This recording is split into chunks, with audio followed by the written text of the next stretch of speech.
pretty sure lots of people actually did reviews on this movie, but hey, why not? I'll do it, but I'll do an extra twist to it. So, anyways, Hocus Pocus. I remember seeing it when I was a little kid, and I enjoyed the hell out of it. Many people say it's not done well and stuff like that, and I just, I watched it. It's like, yeah, I'm going back after watching it for, I don't know how many times I watched it. I think I watched it like at least close to tens of thousands, 10,000, not 10,000, like tens or close to 100 times. I'm not sure. Might be less than that, but it's kind of funny looking at this and be like, was this actually Sarah Jessica Parker's first gig? That's a good question because the crazy part is that the witch's name is Sarah, so it's like that's usually done with new actors. So it's like either they didn't have any good ideas or she needed help. Not sure. Of course, we can go on the part of where I'm like, man, but she was hot then. It's like she had a little bit of hotness at that point, but now looking at her, I'm like, oh, no. No. Yeah, but that movie, she was, that movie, for some reason, she is pretty hot now, and maybe it's because of the extra oomph they gave her. Maybe that's what's going on, but I'm not sure. Anyways, this gotta love to get interrupted. Anyways, everyone knows the story of this movie, but for those who don't know, let's just clarify. It takes place apparently in 1609. So you have three witches, the Stanford sisters. They did some messed up crap. They were about to actually kill this one girl, and they did. And then the brother tried to stop them, and they cursed him and turned into a cat. They were going to get destroyed, but luckily the head sister, the oldest sister, decided to do some spell to actually allow them to be revived if a dark candle was lit by a virgin. So, of course, 300 years passed. Do we get someone who moved from Hollywood to, well, he moved from California to this random town. You know how it is. And he doesn't like to be there. And then, of course, there's this girl. Not to mention these two dumbass idiots who's technically the Bulk and Skull, but not really. They're just stereotypical. The dude's name's Ice. What the fuck? And he stole the freaking shoes. And you would figure the parents were like, well, the dad's like, oh, that's some statement. And it's like, what? You know, no one actually will. What the fuck? Just the dad's an idiot. So basically, he has a sister. The sister gets to go trick or treating in his new place, but she needs her brother to escort her. And he said no, and then she screams in the top of her lungs, Mom, which is bullshit. And then he goes out, he gets a little bit embarrassed, he yells at her, which again is her fault. He's there because she could go all by herself technically. And she goes, she cries, and then they stumble upon the love interest's house. And then they actually decide to go to the witch's cavern. He lights the black candle and all hell breaks loose. So what they're going to try to do is get children, drink the thing, absorb their life force, and they can still live. They can actually live for a long time. Of course, William Binks, he's the one that turned into a cat. He's been guarding the place, and well, he wasn't able to truly guard it.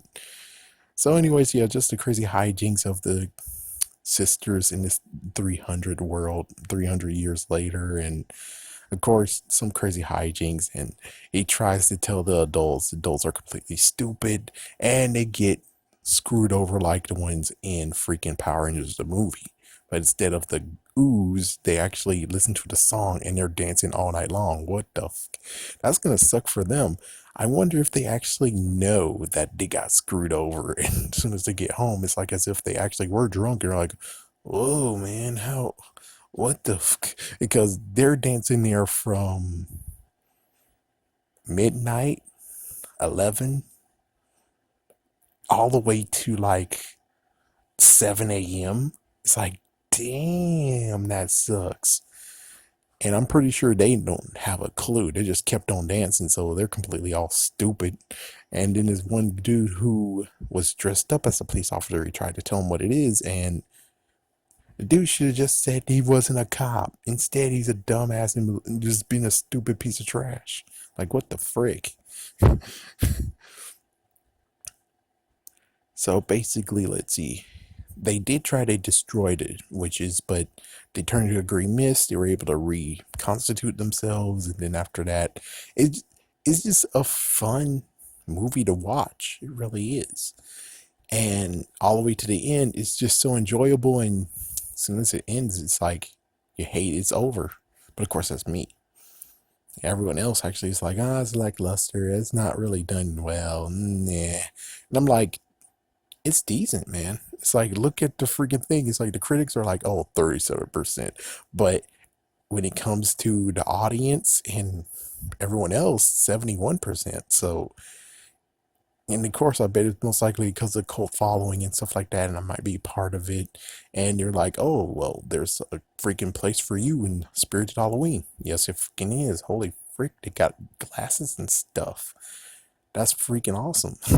Someday, maybe next year.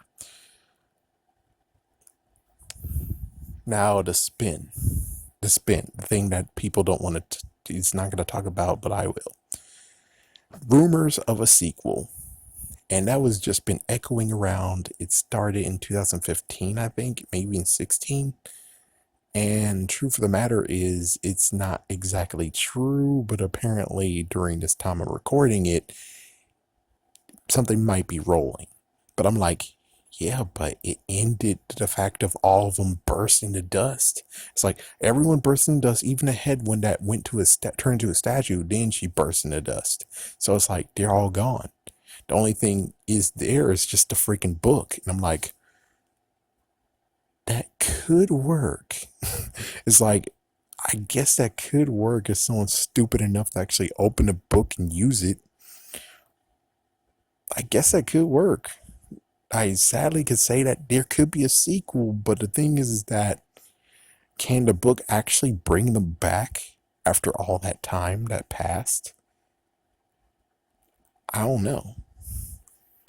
Of course, Banks said himself is that only bad comes from the book, so who knows? Maybe someone is a complete idiot. And just like the whole light of the candle, some idiot was reading a page off the book, and then lo and behold, he revived the sisters yet again. Or she. I don't know who's going to be to blame, but it's like, it's possible. But if we're just saying that the witches themselves could actually just revive themselves, no. They actually need help, just like the first one, where it's the candle. This time, apparently, some idiot's reading a book. I can buy into that, but personally, it's like, does it really need a sequel?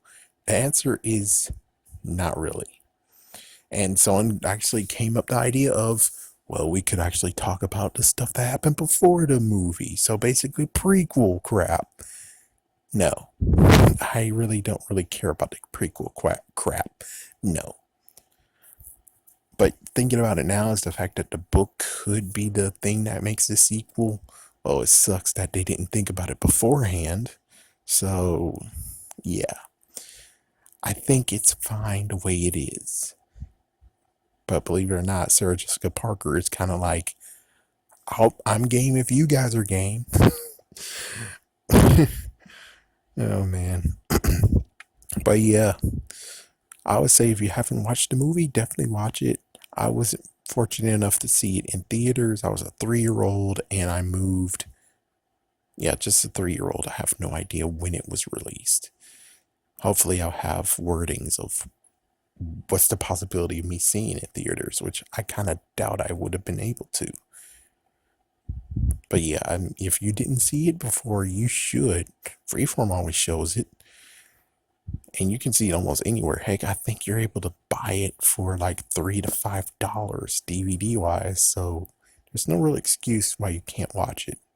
Anyways, happy Halloween, folks. Who are you? Robert Englund. Oh, the guy from V. I'm the actor who plays Freddy Krueger in all 7 Nightmare on Elm Street films, for crying out loud. Everybody just remembers me from V. I've done 50 movies. I'm about to be bludgeoned to death. It's probably going to say on my tombstone, R.I.P. Robert Englund. He's the guy from V.